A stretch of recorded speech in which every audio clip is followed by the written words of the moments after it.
Bapak, saudara-saudara sekalian, karena waktu yang terbatas, halal bihalal ini intinya tasi runtuk-runtuk, ya, siap dempungeki, mar sompeki, ina bawa tapake. Dulu waktu saya kecil ada mobil itu, namanya Pipos. Masih ingat semua toh?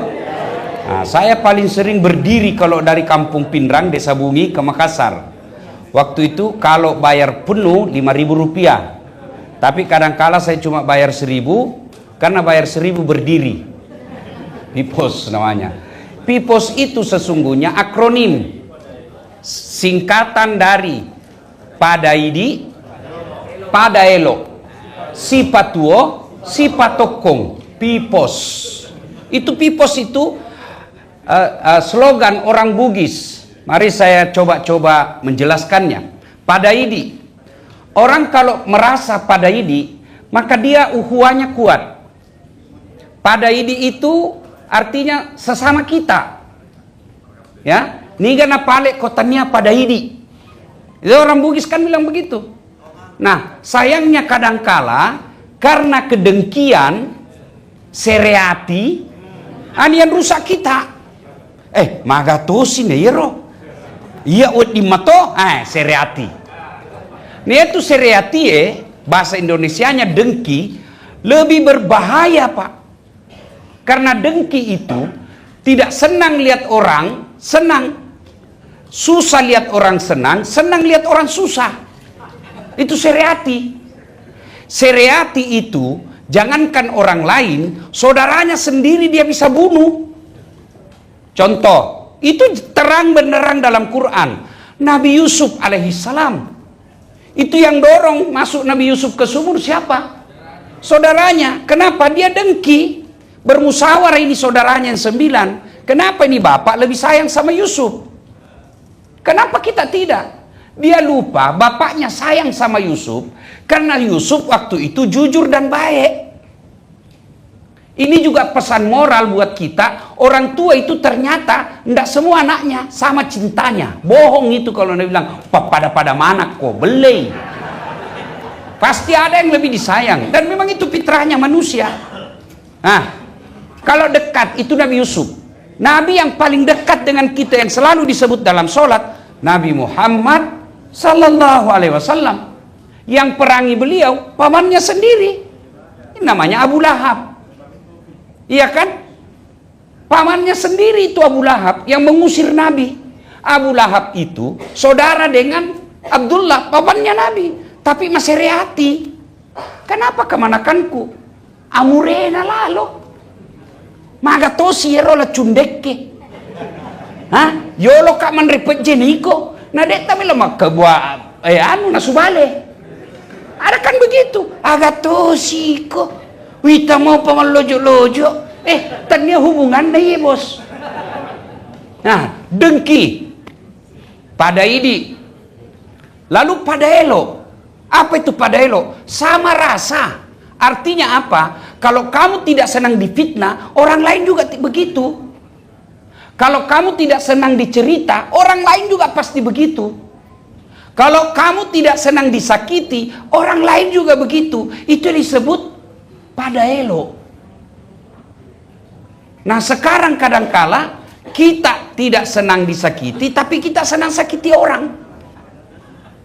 Kita tidak senang dicerita, tapi kita senang cerita orang. Ini yang memutus persaudaraan.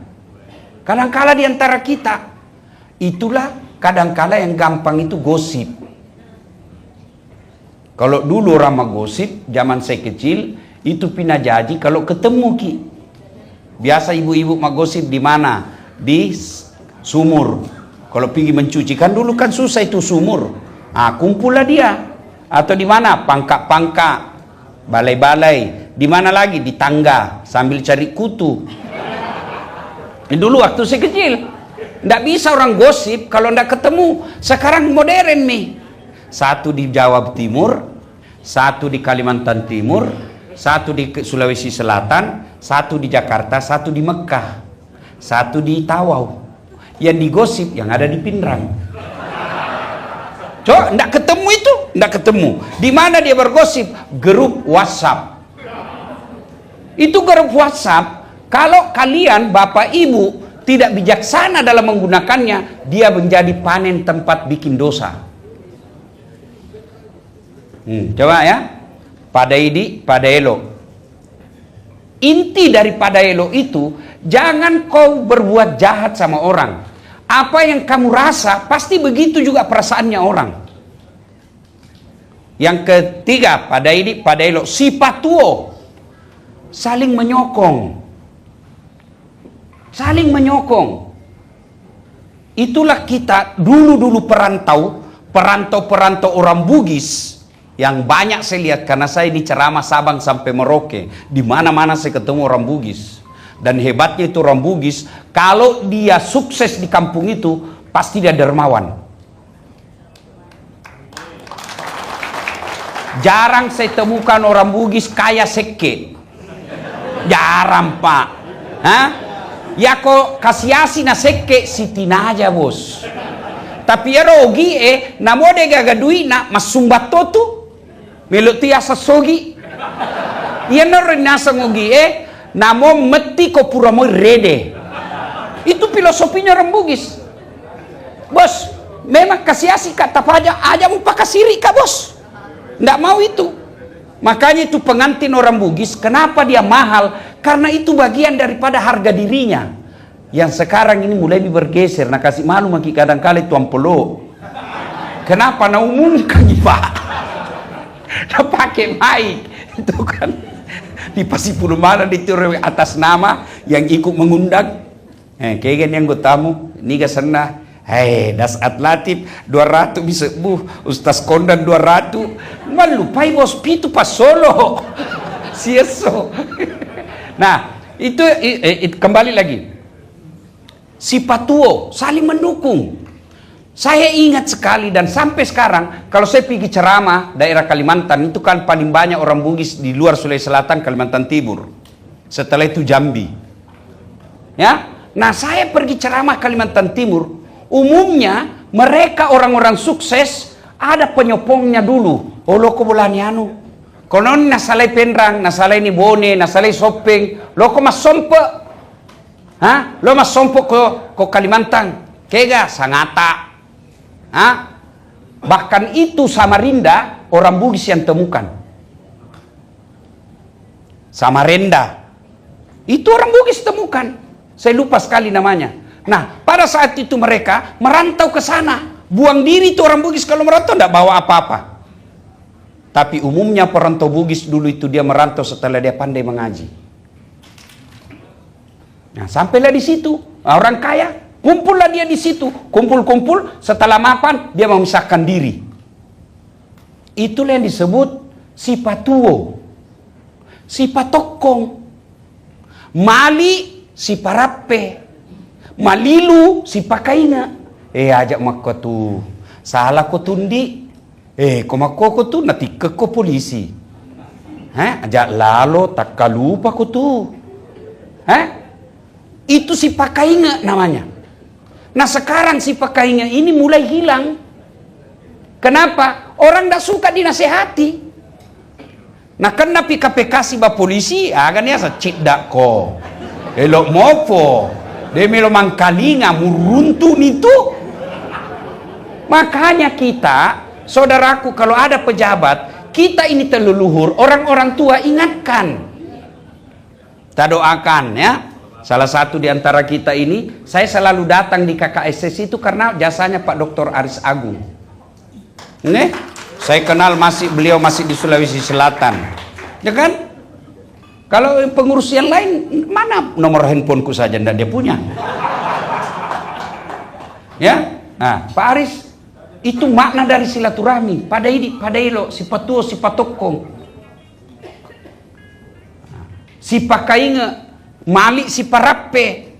Mali itu, ini istrinya mungkin anaknya Pak, saya lupa lagi, Pak Mataliti, Pak Lanyala, itu kan Bugis kayaknya Jawa kayak istri ya. Banjar, bubuhan Banjar kalau. Kada manahan balaki Bugis. Kenapa jar? Saya sudah hampir pandai bahasa Banjar juga karena sering ceramah. Nah itu mali artinya hanyut. Si parape artinya ketika orang kita hanyut diambil dia. Mali si parape. Lalu apa lagi? Sambungan dari pipos itu. Mega ibage-bage cek deta. Tapi sayang ini filosofi ini cek deta mega ibage-bage berubah menjadi serakah. Bahasa Bugisnya mabuaja. Wah iya mabuaja ya pak, bahaya. Ya kok seke mi bawa, dek to na bahaya. Pak dek na melo ya lagagana, seke tu sana. Tapi ya kok mabuaja, dek to na melo mapak bereng, mangalah. Buaja itu. Andre ko la buaja. Tuh. Itu orang Bugis kalau sudah masumpah. Nah, ada nilai-nilai Bugis yang selalu saya ceramahkan ketika saya di suku lain. Ini mungkin kita sendiri tidak sadari. Apa? Cari rumah makan orang Bugis, umumnya semua di depan dapurnya. Coba mungkin. Sop saudara. Di depan itu dapurnya. Hah? Konro. Di depan dapurnya. Coto. Di depan dapurnya. Palu masak, palu bara. Depan dapurnya. Ikan bakar di depan. Itu artinya orang Bugis tidak ada sembunyi-sembunyi bos.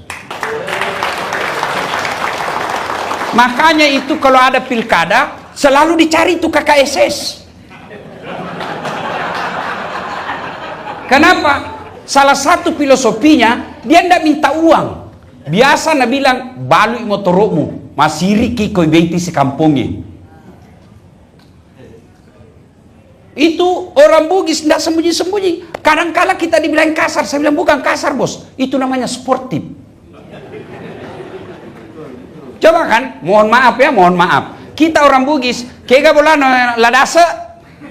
Karena aku di kampung ladase. Di YouTube itu dah saat latih. Kega bolan nasa ladase. Krohi. Bagi suku yang lain kita dianggap kasar. Saya bilang tidak, kita sportif. Ini namanya telunjuk. Maka dipakai menunjuk. Itu orang Bugis. Kalau nasuruh orang makan pak, bagaimana? Tamaki, mandre. Ya toh, tidak ada na tutup pak. Tak buka semua. Tapi terbuka semua pak. Itulah sebabnya kenapa rumah orang Bugis, kalau yang asli ya, rumah panggung. Karena datang pituran perantau, nah ada dibilang rumah Jawa. Rumah Jawa itu lain rumah kayu, rumah batu sekarang. Kalau kita dulu orang Bugis rumah panggung pak. Dan itu pasti dua tangganya. Iya toh? Tangga di depan, tangga di belakang. Apa gunanya tangga belakang? Kalau ada datang tamu Pak Aris, dega gagolla, kan malu kita kalau ketahuan pilih pak. Maka dia turun di tangga belakang. Dia pergi ke tetangganya. Dia tidak bilang pinjam, tidak. Apa dia bilang? Pasileleika. Tularkan saya. Dia tidak minta bos. Itu orang Bugis. Tamaki. Dan itu orang Bugis. Lihat aja, saya selalu dibilangi sama teman-temanku di Jakarta. Kenapa itu orang Bugis kalau makan ramai semua anunya? Ramai mejanya. Saya bilang memang begitu karena kita itu memberi makan adalah penghormatan. Makanya kalau ke rumah orang Bugis, biar bukan jam waktu makan, pasti nak kasih makan ki dulu itu. Kalau ndak nak kasih makan ki, nah jadi kan mau cerita sampai mati. Wih, masih na sengiro, desi senamelo yang dragagana, hah? Bere, ne semua makada malupu ki, dan caranya itu bertanya sopan.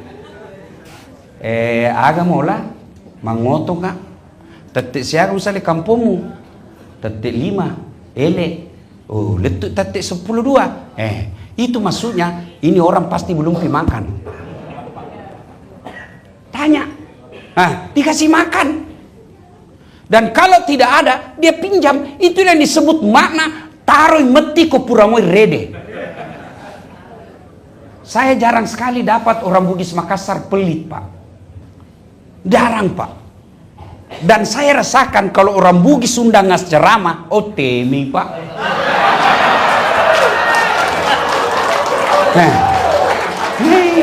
Teme. Tanya teme cicak, Pak. Teme nyarang. Itu istilah-istilah Bugis dulu itu. Ini yang mesti tuan-tuan tularkan ke anak kita. Supaya apa? Nilai-nilai filosofi orang Bugis itu tetap terpelihara. Dan orang Bugis itu sejatinya pasti dia nilai agama, dia punya budaya.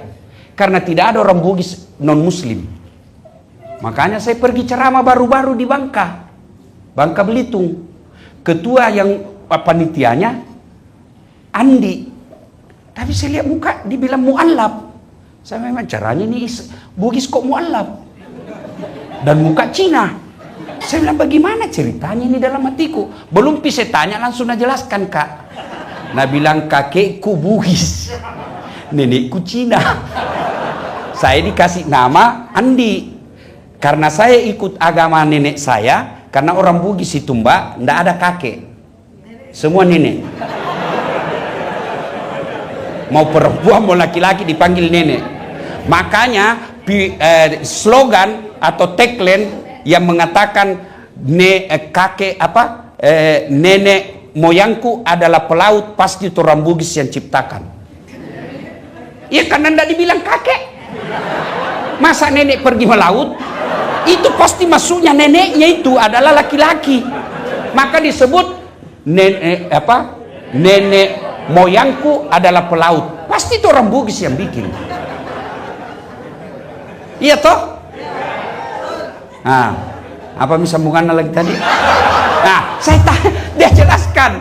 Ya, saya ikut agamanya mamaku, maka saya non muslim, tapi alhamdulillah Pak Hidayah diislamkan. Nah, dan dia juga di situ menjadi tokoh masyarakat. Jadi saudara-saudara sekalian yang ada KKSS, jadilah kalian tokoh masyarakat. Tapi kalau jadi tokoh masyarakat, tidak mesti kau kaya. Tapi engkau gunamu. Ada gunamu di masyarakat itu. Kalau kau tidak bisa dermawan dengan ilmumu, hartamu, kau dermawan dengan ilmumu. Jadi kau pandrita. Itulah sebabnya, Mbak, orang Bugis kalau dia pergi merantau, itu 3 senjata dia pakai. Pertama, orang Bugis bilang telu capa, 3 ujung. Apa itu? Pertama, ujung lidah. Maka dia menjadi panglita, orang pintar, ulama, atau dia menjadi diplomat, pembicara. Nah, ternyata dia tidak punya keahlian, maka dia pakai ujung yang kedua, ujung badi. Orang Makassar bilang badi, orang Bugis bilang kawali atau patepi. Ujung badi. Kalau dia tidak tahu bicara, maka dia menjadi punggawa. Dia menjadi hulu balang. Sampai ada yang mengatakan, pokoknya kalau kau pergi merantau kau jadi punggawa. Nah mau perampok kau, yang penting punggawan aku perampok. Itu kan ada yang bilang begitu kan? Dia jadi bos. Makanya kita dapat orang Bugis di mana kadangkala satu tempatnya di pesisir. Dia jadi nelayan. Yang kedua di pasar. Jadi pedagang. Yang ketiga di terminal, dia jadi preman. Tapi mohon maaf, orang Bugis tidak main keroyo.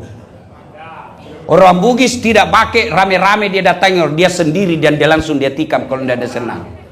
Tidak ada keroyo orang Bugis. Maka keberatan kita waktu ada dulu datang ke Sulawesi Selatan menjadi Kapolda dan dia katakan ini pusatnya teroris, kami bilang, oh sorry, kami orang Bugis bukan menteror, tapi secara terang-terangan.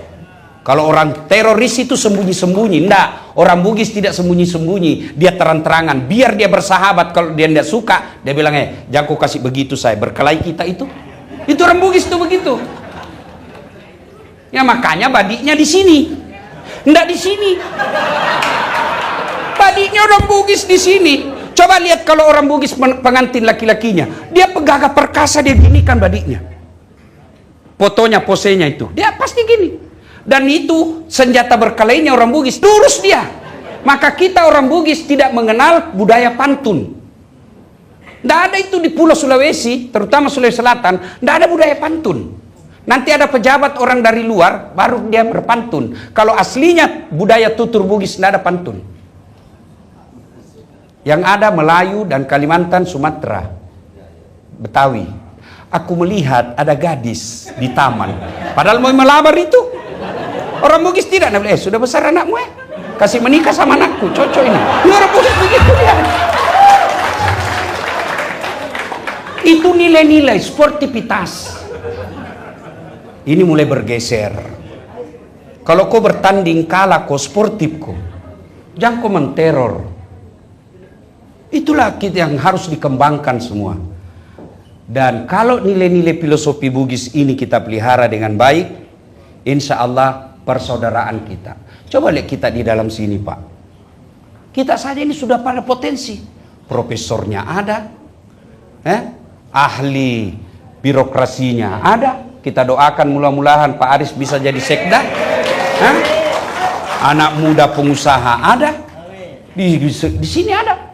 Ada juga barangkali janda. Itu potensi semua itu. Ada juga duda. Pasti urus ini. Ada ustadznya. Ada menteri tak. Berapa menteri kita? Kalau saya tidak salah orang Bugis sekarang ada 5 menteri. Tapi kau menteri kau aja mau pakai siri-siri.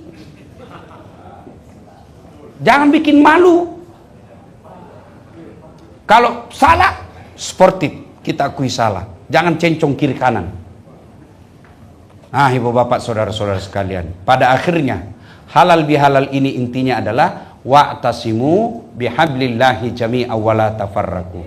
Berpegang teguhlah engkau kepada tali persaudaraan agama Allah dan janganlah engkau bercerai-berai.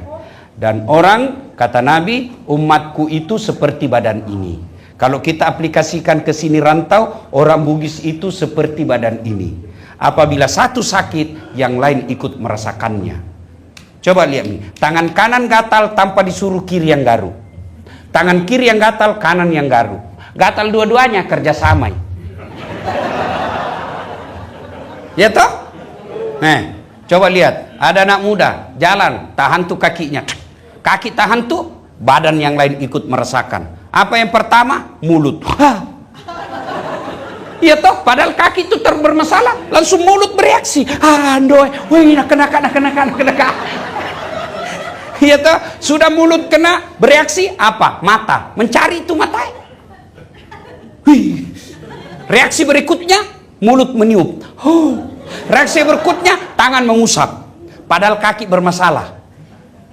Nggak ada orang tahan tuh kakinya. Loko jokka no, loko jokka. Biko jalan kok terus. Nggak, begitu mestinya kalian orang Bugis Makassar.